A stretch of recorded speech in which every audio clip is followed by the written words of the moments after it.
الحمد لله رب العالمين، والصلاة والسلام على سيدنا ونبينا محمد خاتم النبيين وعلى آله وأصحابه أجمعين. أما بعد، فقد قال الله تبارك وتعالى في القرآن الكريم: أعوذ بالله من الشيطان الرجيم، بسم الله الرحمن الرحيم. ومن أحسن قولا ممن دعا إلى الله وعمل صالحا وقال إنني من المسلمين. صدق الله العظيم.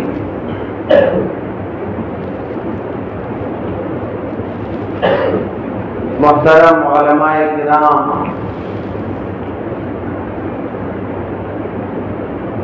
مسلمانان اعظام، اللہ تبارک و تعالیٰ کا بے انتہا شکر و احسان ہے کہ اللہ تبارک و تعالیٰ نے ہمیں جمعہ کی نماز کا محترم بالشان فریضہ ادا کرنے کے لیے یہاں پر جمع فرمایا. ہمارے بزرگوں کی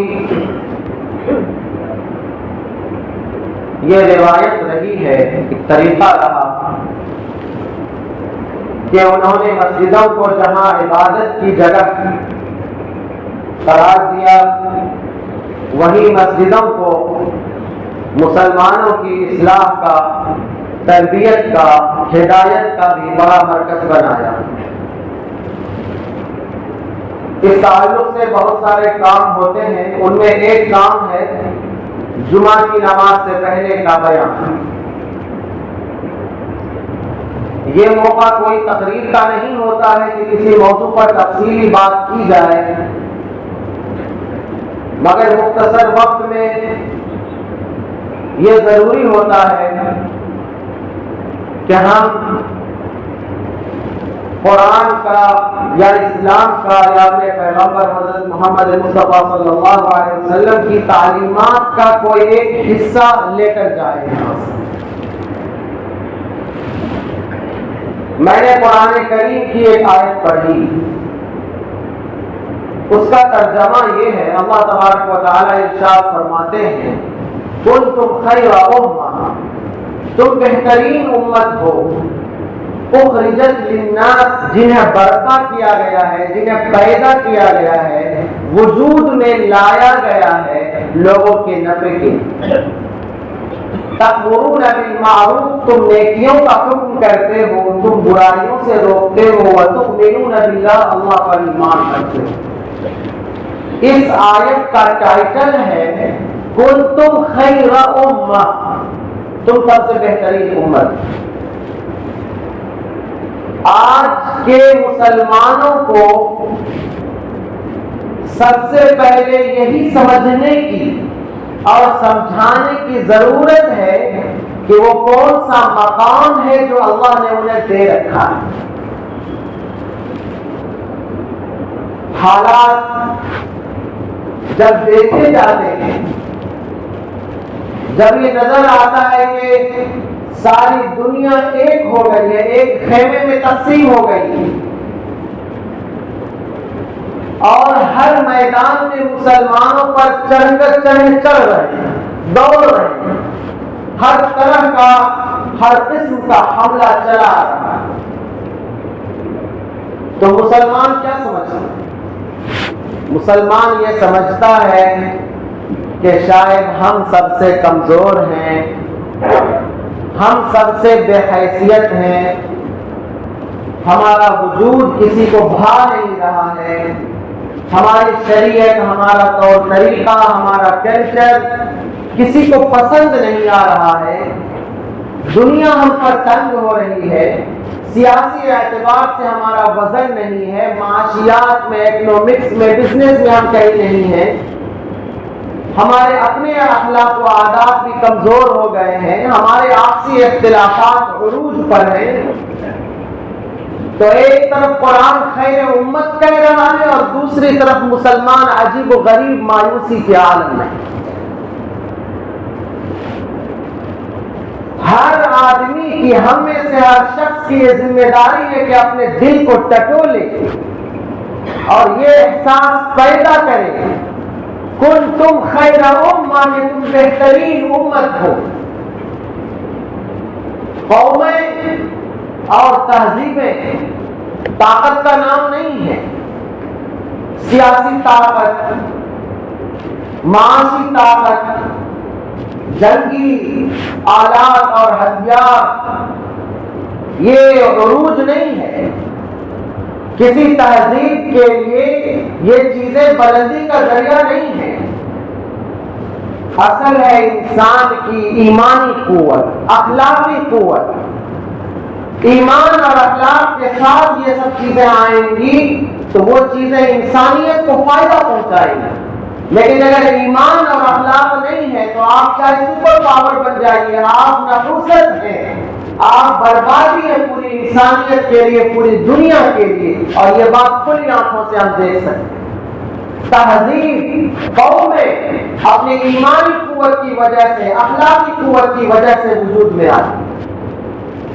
ہمیں اللہ تبارک و تعالیٰ نے خیر امت بنایا ہے، یہ کوئی دعویٰ نہیں ہے، یہ کوئی خوش فہمی کے لیے نہیں ہے کہ آپ پڑھ کر کے خوش ہو جائے واہ ہمیں کیا مقام اللہ تعالیٰ نے دیا۔ یہ ایک حقیقت ہے، یہ معیاروں پر جانچا ہوا، پرکھا ہوا ہے، ایک مسلمہ حقیقت ہے۔ اس کی بنیاد کیا ہے؟ اس لیے کہ ہم اللہ پر ایمان رکھیں۔ ایمان ایسی چیز ہے جو انسان کو ابدیت کے دائرے میں لاتا ہے۔ ایمان ایسی چیز ہے جو انسان کو یہ تصور دیتا ہے کہ اس کے اوپر کوئی بڑی طاقت ہے جو اس کے ہر کام کی نگرانی کر رہی ہے، جس کے جو ہمارے ہر حرکت کو دیکھ رہی ہے، جہاں پر ہمارے ہر کام، ہمارا ہر کلام نوٹ کیا جا رہا ہے۔ یہ ایمان انسان کے اعمال، اخلاق کی درستگی کا ذریعہ بنتا ہے۔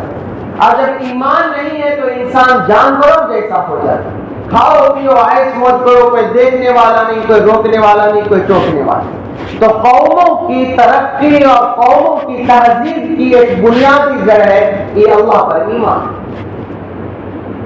بزرگوں، اس کے بعد اللہ تبارک و تعالیٰ نے جب یہ فرمایا کہ تم لوگوں کے لیے برپا کی گئی ہو، تم لوگوں کے لیے پیدا کیے گئے ہو، تو یہ اس ذمہ داری کا بیان ہے جو کسی بھی منصب اور عہدے والے کے ساتھ ذمہ داریاں لگائی جاتی ہیں۔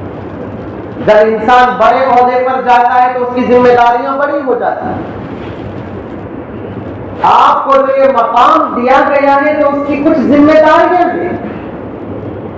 ان ذمہ داریوں کا سب سے پہلا تقاضا ہے کہ ہم اپنی اصلاح کریں، اپنے کو اس لائق بنائیں۔ اللہ تبارک و تعالیٰ نے فرمایا وَكَذَلِكَ جَعَلْنَاكُمْ أُمَّةً وَسَطًا لِتَكُونُوا شُهَدَاءَ عَلَى النَّاسِ، کہ ہم نے تم کو بہترین امت بنایا ہے تاکہ تم لوگوں کے لیے قیامت کے دن گواہ بن سکو۔ یہ منصب ہمارے پیغمبر حضرت محمد مصطفیٰ صلی اللہ علیہ وسلم کا ہے اور اس کے حضرت کے واسطے سے امت کا ہے۔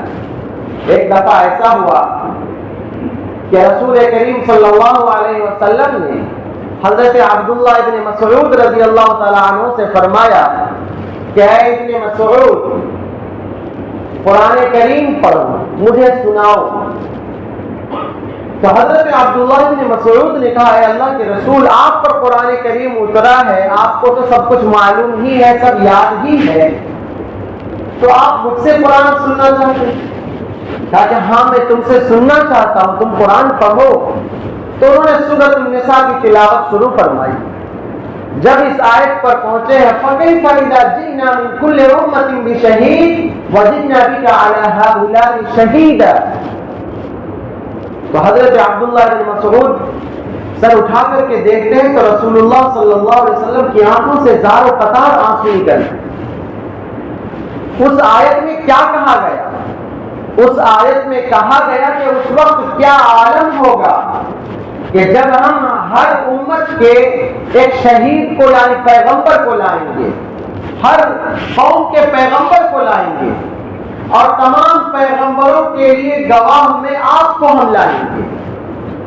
قومیں آئیں گی، جو قومیں شرک کریں گی ان کو بلایا جائے گا، پوچھا جائے گا تم نے کیوں شرک کیا؟ وہ انکار کریں گی کہ ہم نے شرک نہیں کیا۔ کبھی کہیں گی کہ ما جاءنا من نذیر، ہمارے پاس کوئی پیغمبر نہیں آئے۔ پیغمبر کو بلایا جائے گا، پیغمبر کہیں گے کہ ہاں ہم نے ان کو دعوت دی، ہم نے پوری زندگی ان پر محنت کی۔ تو اللہ پوچھیں گے کہ کون ہے گواہ جو گواہی دے؟ تو کہیں گے کہ امت محمدیہ ہماری گواہ ہے۔ امت محمدیہ کو گواہ بنا کر کے پیش کیا جائے گا۔ امت محمدیہ سے پوچھا جائے گا کہ تم کیسے گواہی دے رہے؟ اس لیے کہ ہمارے پیغمبر حضرت محمد مصطفیٰ صلی اللہ علیہ وسلم نے ہمیں یہ بتایا۔ پھر آپ کو بلایا جائے گا، آپ سے پوچھا جائے گا۔ ہر امت کے نبی پہلے گواہ ہوں گے جو امت کے خلاف گواہی دیں گے، پھر امت محمدیہ کو یہ مقام دیا گیا۔ پھر اس کے بعد ان سب پر اللہ تعالیٰ نے فرمایا کہ وَيَكُونَ الرَّسُولُ عَلَيْكُمْ شَهِيدًا، تمہارے اوپر تمہارے پیغمبر کو گواہ بنا کر کے لائے۔ گواہ کیسا ہونا چاہیے؟ گواہ کے لیے کہتے ہیں کہ عادل ہونا چاہیے۔ گواہ کیسا ہونا چاہیے؟ جھوٹا گواہ کسی کو کسی بھی عدالت میں تسلیم نہیں ہے۔ آپ کا مقام ہے کہ آپ امت کے لیے، پوری انسانیت کے لیے گواہ ہیں۔ یہ گواہی اس بات پر ہے کہ توحید سب سے بڑا مذہب ہے۔ یہ گواہی اس بات پر ہے کہ اللہ تعالیٰ نے انسانوں کی ہدایت کے لیے انبیاء بھیجے ہیں، کتابیں اتاری ہیں، اور یہ اس بات کی گواہی کے لیے ہے کہ کون حق پر ہے اور کون غلطی پر ہے۔ اس کی گواہی کے لیے ہماری اپنی ذمہ داری بنتی ہے کہ پہلے ہم اپنے کو گواہی کی حیثیت کے لیے تیار کریں۔ جھوٹی گواہی ہو سکتا ہے کہ دنیا کی عدالتوں میں چل جائے، مگر اللہ کی عدالت میں جھوٹی گواہی نہیں چل سکتی۔ ہم دوسری قوموں کے خلاف گواہی دینے کے لیے جائیں کہ یہ حق پر نہیں تھے، انہوں نے انبیاء کو جھٹلا دیا تھا، انہوں نے اللہ کی کتابوں کا انکار کر دیا تھا، اور ہماری زندگی میں ہم اسی راستے پر ہوں۔ ہماری زندگی میں نہ حلال کا فرق ہو نہ حرام کا فرق ہو، ہر زمانے میں حلال حرام کا فرق بھول جائیں، ہم اپنی گفتگو میں سچ اور جھوٹ کو بھول جائیں، ہم اپنی عمر کو، اپنی جوانی کو، اپنے بچپنے کو، اپنے بڑھاپے کو واہی تباہی میں خرچ کریں، ہم غیبتوں میں خرچ کریں، ہم اپنے طور طریقوں سے معاشرے میں ایک عجیب قسم کا اختلاف اور انتشار پیدا کر دیں، اور ہم کس حیثیت سے لوگوں کو یہ قوموں کے خلاف گواہی دینے کے لیے آئیں۔ اس لیے بزرگوں، آپ کا مقام خیر امت ہے، آپ کا مقام پوری انسانیت کے لیے گواہی کی ہے۔ آپ کو ایک اقتدار کی حیثیت دی گئی ہے، آپ کو اللہ تعالیٰ نے محاسب اور محتسب بنایا ہے قوموں کے لیے کہ آپ قوموں سے پوچھ سکتے ہیں، سوال کر سکتے ہیں۔ لہذا کسی بھی حال میں آپ کے لیے اس چیز کی گنجائش نہیں ہے کہ آپ شکست خوردہ بن جائیں، آپ کے حوصلے پست ہو جائیں، آپ اپنے کو کمتر سمجھیں، آپ اپنے کو بیکار سمجھیں، آپ اپنے کو برباد سمجھیں۔ اس کی کوئی گنجائش نہیں ہے، اور اس کی کوئی گنجائش نہیں ہے کہ آپ اپنے عمل کی اور اپنے گفتگو کی کوئی ذمہ داری قبول نہ کریں۔ آپ کی ذمہ داری ہے کہ آپ ایک قبول کریں، اللہ کو بتائیں کہ اللہ جس مقام کے لیے، جس منصب کے لیے آپ نے ہمیں چنا ہے، ہم اس کے اہل ہیں، ہم ثابت کر دیں ہم اس کے اہل ہیں، اپنے عمل سے، اپنے طور طریقے سے اللہ کے انتخاب کو صحیح ثابت کر دیں، یہ ہماری ذمہ داری ہے۔ دوسرا مرحلہ اپنی اصلاح کے بعد دوسرا مرحلہ یہ ہے کہ قوموں کی اصلاح ہے۔ دوسرا مرحلہ ہے امر بالمعروف اور نہی عن المنکر۔ اپنی اصلاح کا ایک لازمی جز ہے کہ ہم دوسروں کی بھی فکر کریں۔ اللہ تعالیٰ نے کہا تم بہترین امت ہو جو لوگوں کے لیے نکالی گئی ہو، تم اچھائی کا حکم کرتے ہو، تم برائی کا حکم کرتے ہو۔ اگر یہ نہیں ہوگا تو خیر امت کا تاج ہمارے سروں پر نہیں رکھا جا سکتا۔ دنیا آج اسلام کو، مسلمانوں کو نگلنا چاہتی ہے، ان کے حوصلوں کو کمزور کرنا چاہتی ہے، اور لوگ بھی مادی دنیا میں لوگ بھی ڈر جاتے ہیں، پست ہمت ہو جاتے ہیں، مادیت کے چکر میں پھنس جاتے ہیں، وہ حلال و حرام کو بھول جاتے ہیں۔ آج کا اس لیے ہم اپنے سماج پر ایک نظر ڈالیں تو دیکھیں کیا افراتفری ہے۔ برائیوں کو لوگوں نے قبول کرنا شروع کر دیا، نیکیوں سے لوگوں نے دوریاں بنا لی، سنت بالکل بدعت بن گئی، بدعتیں آج سنت بن گئی، رسم و رواج آج شریعت بن گئی۔ ایک عجیب قسم کا کہ افراتفری مچی ہوئی ہے۔ گھروں میں جا کر کے دیکھیں، بچوں کی زندگیوں کو دیکھیں، بچیوں کی زندگیوں کو دیکھیں، کیا کوئی ایجنڈا ہے ان کی زندگی کا؟ کوئی اسلامی ایجنڈا ہے؟ اسلام ان کی زندگی میں کہیں پر ہے؟ ان کی چلت پھرت، ان کے شام، ان کی صبح میں، ان کے گھومنے پھرنے میں، ان کے گھر کے اندر کی زندگی میں اور باہر کی زندگی میں اسلام ہے کہیں؟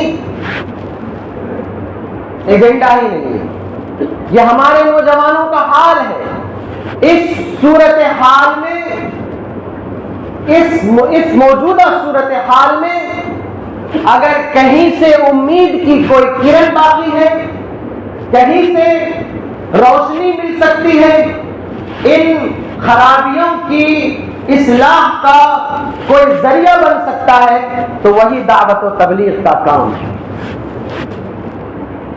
کہیں سے اگر سہارا مل سکتا ہے، حوصلہ مل سکتا ہے، جہاں ہم امید لگا سکتے ہیں کہ بھائی ان خرابیوں کو دور کیا جا سکتا ہے، گھر کی برائیوں کو دور کیا جا سکتا ہے، باہر کی برائیوں کو دور کیا جا سکتا ہے، تو وہی امر بالمعروف اور نہی عن المنکر کا کام ہے۔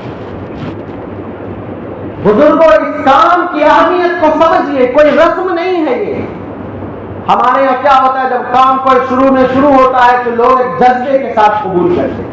سال، 2 سال، 10 سال، 20 سال، 50 سال، 100 سال گزرنے کے بعد ایک رسم و رواج ہو جاتی، اس کی روح نکل جاتی ہے۔ آپ روح کو آپ سمجھیے، حالات کیا ہیں ان کو سمجھ کر کے آپ شوق اور ذوق کے ساتھ لگیے، دل لگا کر کے لگیے، اور یہ سمجھیے کہ دنیا تباہی کے دہانے پر ہے، اس تباہی کا علاج دعوت و تبلیغ ہے۔ یہ میرا جملہ نہیں ہے، یہ اللہ کا جملہ ہے، ابھی بتاتا ہوں، میرا جملہ نہیں ہے، اللہ یہی کہتے ہیں قرآن میں، دنیا تباہی کے دہانے پر ہے، اگر وہ دنیا بچ سکتی ہے تو دعوت و تبلیغ کے اور اصلاحی کام سے بچ سکتی ہے۔ 2 طرح کے لوگ ہوتے ہیں، ایک ہوتا ہے صالح، عربی میں کہتے ہیں صالح، اردو میں بھی استعمال ہوتا ہے، سب لوگ جانتے ہیں۔ صالح کے کیا معنی ہے؟ نیک۔ صالح کے کیا معنی ہے؟ نیک۔ نیک کون ہوتا ہے؟ عبادت کر رہا ہے، حرام حلال کا فرق کر رہا ہے، تسبیح کر رہا ہے، تلاوت کر رہا ہے، یہ ہوتا ہے صالح۔ ایک ہوتا ہے مصلح۔ مصلح کون ہوتا ہے؟ جو لوگوں کی اصلاح کرتا ہے، جو خود ٹھیک ہے اور دوسروں کو بھی ٹھیک کرتا ہے، دوسروں کی بھی اصلاح کرتا ہے، لوگوں کو صحیح بات کی طرف بلاتا ہے، اچھائی کی دعوت دیتا ہے، برائیوں سے روکتا ہے، یہ ہے مصلح۔ ایک صالح، ایک مصلح۔ لوگوں کا مزاج کیا ہے کہ لوگ صالح کو پسند کرتے ہیں۔ لوگ اس کو پسند کرتے ہیں، صالح کو پسند۔ ہاں بھائی، بہت تہجد گزار ہے، بڑا عبادت گزار ہے، بڑا نمازی ہے، بڑا حاجی ہے، تسبیح پڑھتا رہتا ہے، ذکر تلاوت کرتا ہے، صالح آدمی، اس کو لوگ پسند کرتے ہیں، بزرگ کہتے ہیں بہت بڑا بزرگ ہے۔ جو مصلح ہے لوگ اس کو پسند نہیں کرتے۔ کیوں؟ اس لیے کہ مصلح کو ٹوکے گا، مصلح برائیوں پر ٹوکے گا، مصلح ہر ایک کو خوش نہیں کر سکتا ہے۔ وہ دیکھے گا لوگ سود کھا رہے ہیں، وہ سود کے خلاف بولے گا، لوگ زنا کاری میں جائیں گے، وہ زنا کے خلاف بولے گا، جہاں جہاں وہ برائیاں دیکھے گا وہ ٹوکے گا۔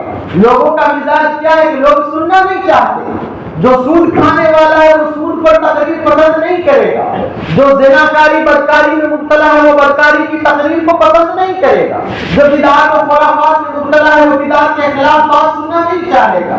اسی طرح سے تمام برائیوں کا حال ہے کہ جو جس برائی میں مبتلا ہے وہ اس کے خلاف بات سننا پسند نہیں کرے گا۔ مصلح ہر ایک کو خوش نہیں کر سکتا۔ اللہ کا قانون الگ ہے،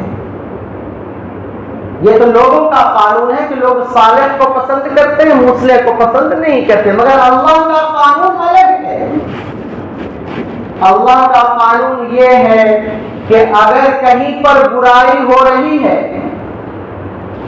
نیک آدمی ہے، وہ نیکی میں لگا ہوا ہے، گاؤں میں، سماج میں، ملک میں، معاشرے میں کچھ لوگ برائی کر رہے ہیں اور یہ خاموشی کے ساتھ عبادت میں لگا ہوا ہے، تو ان صاحب کی عبادت اللہ کے عذاب کو نہیں روک سکتی۔ عذاب جب آئے گا تو گنہگاروں پر بھی آئے گا، اور یہ نیک صاحب جو مسجد میں بیٹھ کر کے عبادت کر رہے ہیں ان پر بھی آئے گا۔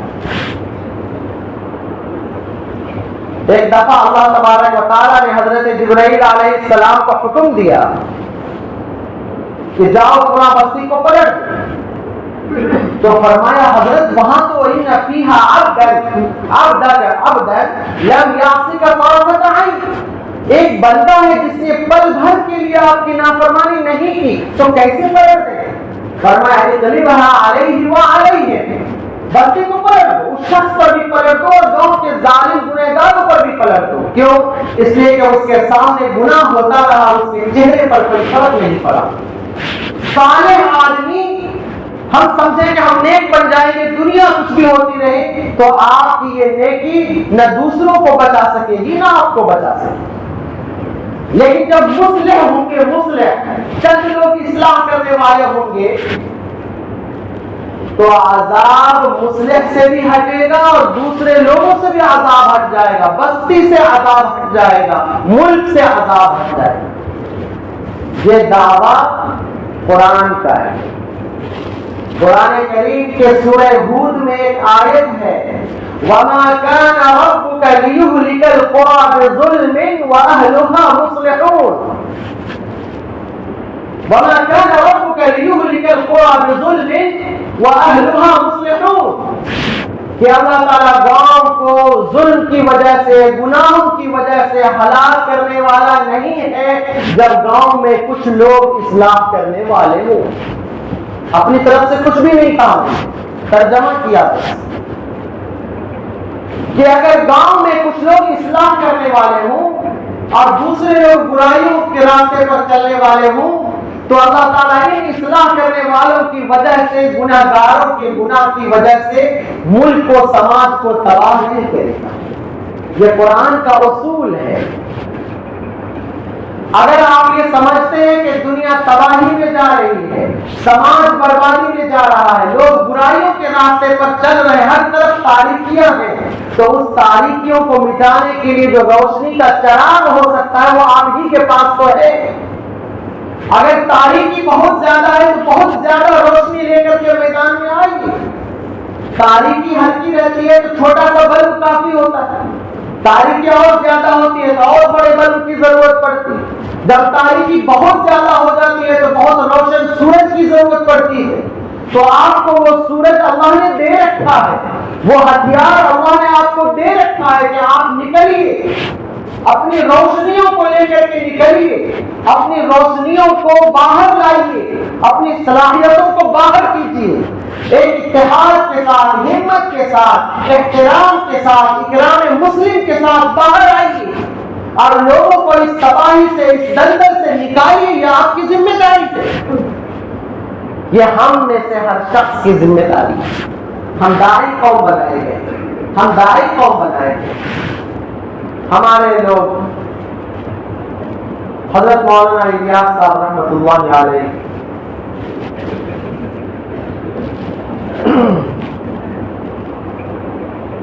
حضرت خود ایک موضوع ہے، حضرت مولانا الیاس صاحب رحمۃ اللہ علیہ خود ہی ایک موضوع ہے۔ جب ان کا نام آتا ہے تو یہ سوچنا پڑتا ہے کیا بیان کریں اور کیا چھوڑیں۔ ارادے میں ہے انشاءاللہ اگلے سال حضرت میں میری کتاب آئے گی انشاءاللہ. آپ لوگ دعا کریں آسانی سے. بہت کچھ ان کی زندگی سے نکالنا باقی ہے اور ہمارے لوگوں کو وہ درد لینے کے لیے ان کو سمجھنا ضروری ہے. جو لوگ دعوت کے کام سے جڑے ہوئے ہیں ان کی ذمہ داری ہے کہ حضرت مولانا الیاس صاحب رحمۃ اللہ علیہ کی زندگی کو غور سے پڑھیں.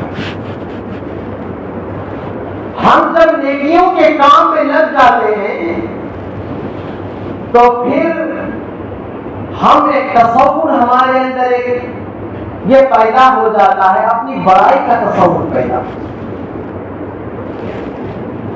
اپنی بڑائی کا تصور پیدا ہو جاتا ہے. ہم دوسروں سے اپنے کو اچھا سمجھنے لگتے ہیں، ہمارے اندر تواضع کی کمی ہو جاتی ہے. ہماری گفتگو میں تواضع، نرمی، رحمت، محبت، احترام کا پہلو کم ہونے لگتا ہے. بات کی بات کریں وہ سب کی. ہمارے لیے ذمہ داری ہے کہ جس کی آپ ہم اصلاح کیوں کرنا چاہتے ہیں، ہم لوگوں کو نیکیوں کی طرف کیوں بلانا چاہتے ہیں، برائیوں سے کیوں روکنا چاہتے ہیں؟ اس لیے روکنا چاہتے ہیں کہ ہمارا یہ بھائی اللہ کے عذاب میں مبتلا نہ ہو جائے. کیوں روکنا چاہتے ہیں؟ تاکہ ہمارا یہ بھائی، ہماری یہ بہن، ہمارا یہ سماج جہنم کا ایندھن نہ بن جائے. لوگوں سے شفقت، لوگوں سے ہمدردی، لوگوں سے محبت ہی بنیاد ہے دعوت و تبلیغ.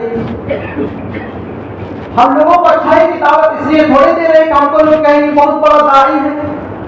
ہم لوگوں کو اس لیے دعوت دے رہے کہ لوگوں سے ہمدردی ہے، ہمیں انسانیت سے ہمدردی ہے کہ بھائی کہیں یہ اللہ کا عذاب اس پر نہ آ جائے، کہیں یہ جہنم میں نہ چلا جائے. یہ درد، یہ طرف ہی ہمیں دعوت دینے پر مجبور کرتا ہے. ہماری گفتگو میں حضرت نے بہت زبردست کام کیا. فرمایا 6 نمبروں میں اکرام مسلم رکھا.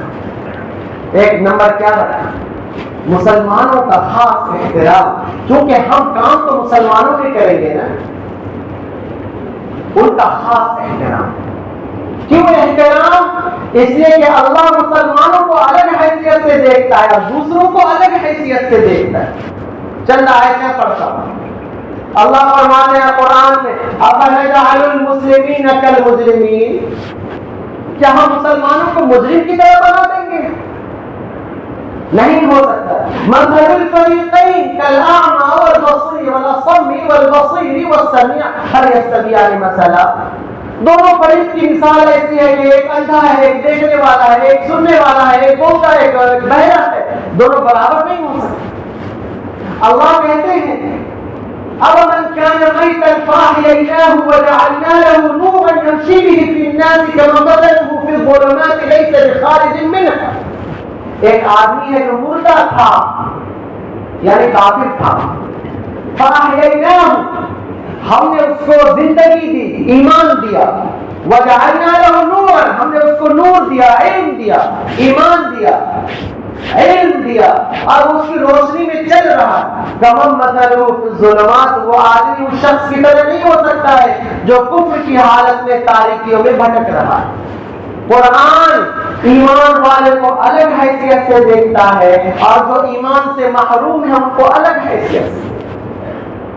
جتنے ایمان والے بھائی ہیں، امت جس وقت دعوت کا کام شروع ہوا اس وقت امت بڑھی ہوئی تھی فرقوں میں، جماعتوں میں اور طرح طرح کی چیزوں میں. امت کو متحد کرنے کی سب سے بڑی کوشش جو بر صغیر میں ہوئی ہے 20ویں صدی میں، یہی دعوت و تبلیغ کا کام ہے. سب کو جوڑا گیا. اس مدرسے والے بھی آؤ، اس مدرسے والے بھی آؤ، اس خانقاہ والے بھی آؤ، اس خانقاہ والے بھی آؤ، اس مسلک والے بھی آؤ، اس مسلک والے بھی آؤ. سب کو متحدہ طور پر مسجدوں میں جمع کر کے مسجد کے حقیقی کردار کو اجاگر کیا گیا.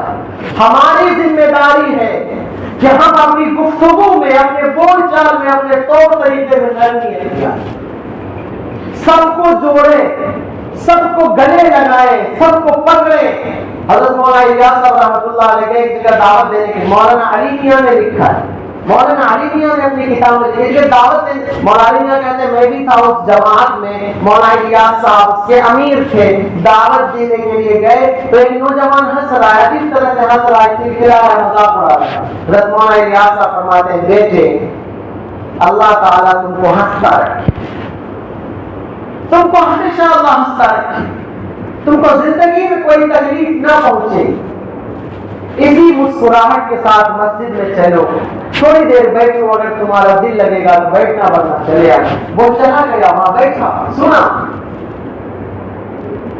بہت ساری اخلاقی چیزیں ہیں ہمارے بزرگوں، دعوت و تبلیغ کا کام اس بات کا متقاضی ہے کہ یہ کام چند لوگوں کے درمیان نہ رہے، یہ ذمہ داری ہے، خدا کی قسم یہ ذمہ داری ہے، چند لوگوں کے درمیان نہ رہے، امت کا ہر فرد اپنی ذمہ داری کو سمجھے، ہر فرد اس میں آگے بڑھے، اپنی نجات پر ایک بات آیت یاد آئی ہے۔ کیا آیت ہے؟ جب میں پڑھتا ہوں تو رک جا، بس وہ آیت پڑھ کے بات کرتا، سورہ جن کی آیت ہے۔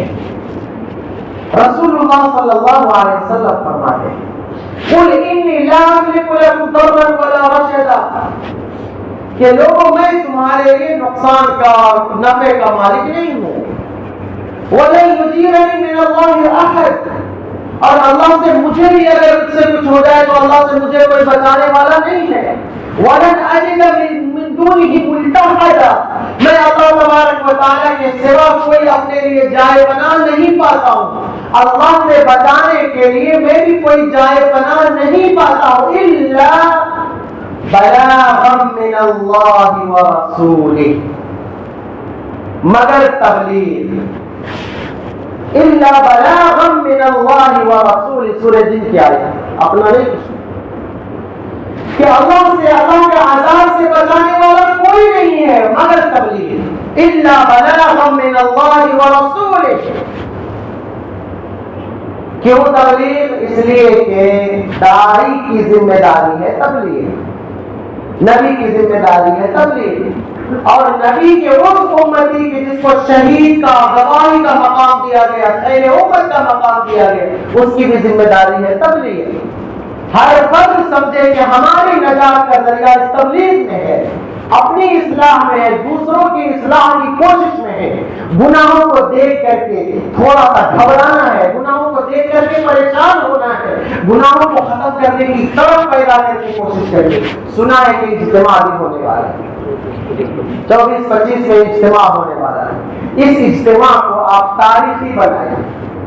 تاریخی اجتماع کیسے ہوتا ہے؟ بھیڑ بھاڑ سے، صرف بھیڑ سے نہیں، بھیڑ تو ایک علامت ہے، اس کے پیغام کو اپنی زندگی میں لا کر کے، اس کو اتار کر کے، کہ اگر لوگوں نے طے کر لیا ہے کہ امت کا رشتہ مسجدوں سے کاٹ دیں گے، محمد رسول اللہ سے کاٹ دیں گے، اداروں سے کاٹ دیں گے، علماء سے کاٹ دیں گے، تو ہم بھی یہ ذمہ داری قبول کرتے ہیں کہ ہم اس رشتے کو باقی رکھیں گے۔ اگر تمہارا یہ دعویٰ ہے، تمہاری یہ کوشش ہے کہ ہم رشتوں کو کاٹ دیں گے، ایمان کو کھوج دیں گے، تو ہم اس چیلنج کو قبول کرتے ہیں کہ ہم اس ایمان کی چنگاری کو مزید سلگائیں گے، ہم اپنے سماج کی کایا پلٹ دیں گے، ہم اس ایمان کی روشنی سے ہر گھر کو روشن کر دیں گے، ہر دل کو روشن کر دیں گے۔ یہ ذمہ داری قبول کیجیے اور اسی جذبے کے ساتھ اجتماع میں آپ شریک ہوئیے، تبھی اجتماع کامیاب، ورنہ نہیں۔ اللہ تبارک و تعالیٰ کہنے اور سننے سے زیادہ ہمیں عمل کرنے کی توفیق عطا فرمائے۔ وآخر دعوانا الحمد للہ رب العالمین۔